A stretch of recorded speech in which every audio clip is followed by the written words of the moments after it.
ශ්‍රී ලංකාවට අයත් සෙවීම් සහ මුදා ගැනීම් කලාපය තුළ යම් අනපේක්ෂිත අන්දමේ ගුවන් යාන අතුරුදන් වීමක් හෝ අනතුරට මුහුණ දුන් අවස්ථාවක ඒ වෙනුවෙන් කඩිනම් ප්‍රතිචාර දැක්වීම පිළිබඳ ඒකාබද්ධ වැඩමුළුවක් පසුගියදා ශ්‍රී ලංකා සිවිල් ගුවන් සේවා අධිකාරියේදී පැවැත්වුණා.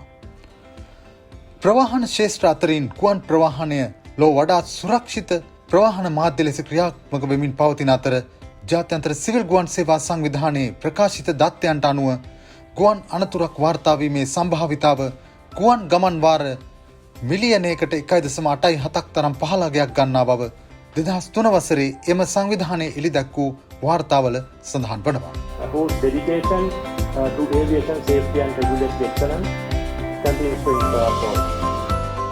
යම් හේකින් අනපේක්ෂිත අයුරින් ගුවන් යාන අතුරුදන් වීමක් හෝ අනතුරක් වාර්තා වුවොත් ඒ වෙනුවෙන් කඩිනම් ප්‍රතිචාර දැක්විය යුතු ආකාරය සහ ඒ වෙනුවෙන් පාර්ශවකර ආයතන කටයුතු කළ යුතු ආකාරය පිළිබඳව මෙම වැඩමුළුවේදී ඉහළ අවධානයක් යොමු වුණා.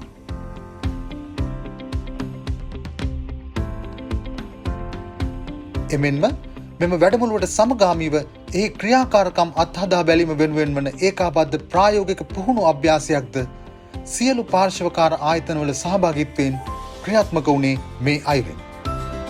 ශ්‍රී ලංකා ත්‍රිවිධ හමුදාව, ශ්‍රී ලංකා පොලිසිය, ආපදා කළමනාකරණ මධ්‍යස්ථානය, ගුවන් තොටුපළ සහ ගුවන් සේවා ශ්‍රී ලංකා සමාගම, කාලගුණ විද්‍යා දෙපාර්තමේන්තුව, ආගමන සහ විගමන දෙපාර්තමේන්තුව, ශ්‍රී ලංකා වරාය අධිකාරිය, ධීවර අමාත්‍යාංශය, සෞඛ්‍ය අමාත්‍යාංශය ඇතුළු පාර්ශවකාර ආයතන 20ක පමණ නියෝජිතයන් 70 දෙනෙකු පමණ මෙම අවස්ථාවට සහභාගී වුණා.